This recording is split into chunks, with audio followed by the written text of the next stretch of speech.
Police ওঠার পরে বলতেছে জাপ দেওয়ার জন্য 4 তলা থেকে। আমি জাপ না দিয়ে লডে ধরে ঝুলেছিলাম আর কি। ঝুলে থাকার পরে উপরতে একজন গুলি করতেছে আর বলতেছে জাপ দেওয়ার জন্য। সেই গুলি একটাও লাগে না আর কি। তারপর 3 তলা একটা পুলিশ জিজ্ঞাসা সেই পুলিশ আর কি গুলি করতেছে আমাকে, সব কটা আর কি পায়ে পড়ছে 6টা গুলি। গুলি পায়ে পড়ার পরে আমি সেই জায়গাতে জাপ দিয়ে আবার 3 তলায় পড়ছি। দুঃসহ লোমহর্ষক পুলিশ নির্মমতার বর্ণনা দিচ্ছিলেন তিনি আমির হোসেন। ছাত্র জনতা আন্দোলনে আমিরের গুলিবিদ্ধ হওয়ার ভিডিও সোশ্যাল মিডিয়ায় অনেকেই দেখেছেন। মেরাদিয়ায় আন্দোলনের এক পর্যায়ে পুলিশ কোণঠাসা করে ফেলে বিক্ষোভকারীদের। প্রাণে বাঁচতে একটি নির্মাণাধীন ভবনে আশ্রয় নেন আমির, তবে রক্ষা পাননি। রড ধরে থাকা নিরস্ত্র আমিরকে লক্ষ্য করে কয়েক রাউন্ড গুলি করা হয়।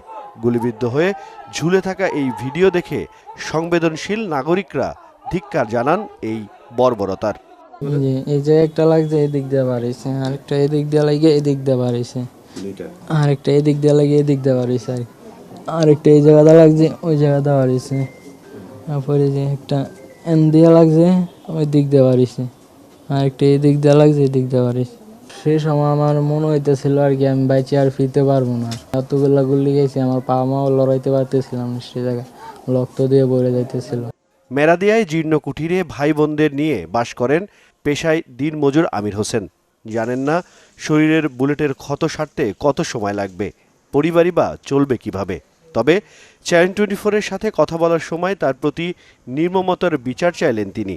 যারা পুলিশকে এমন নির্মম হবার হুকুম দিয়েছে তাদেরও যেন অবিলম্বে বিচারের মুখোমুখি করা হয়।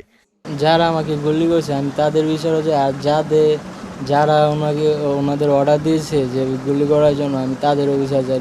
অবশ্য আমির হোসেনের চিকিৎসার খোঁজ খবর রাখছেন বেসরকারি বিশ্ববিদ্যালয়ের বৈষম্য বিরোধী ছাত্র আন্দোলনের সমন্বয়ক ও শিক্ষার্থীরা।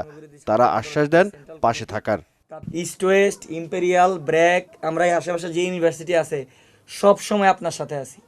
এতদিন আপনার খোঁজ পাই নাই, ছিলাম না, আজকে হিরণ ভাই আমাদের নিয়ে আসলো। হিরণ ভাইকেও ধন্যবাদ, আমাদের চ্যানেল 24-এর আপনার সাথে আমাদের কানেক্ট করাই দেওয়া হয়েছে। ইনশাল্লাহ আমরা সব ধরনের চেষ্টা করব আপনাকে কিভাবে ভালো থাকা যায়। শিক্ষার্থীরা চান আমিরের মতো আরও যারা আন্দোলনে আহত ব্যক্তিরা আছেন তাদের সবার চিকিৎসায় সরকার যেন পাশে থাকে। বেসরকারি বিশ্ববিদ্যালয় হইতে যত ধরনের সাপোর্ট দরকার, যদি আমরা গভর্নমেন্ট থেকে কোনো সাপোর্ট নাও পাই, আমরা নিজেরা আমরা সাহায্য করব।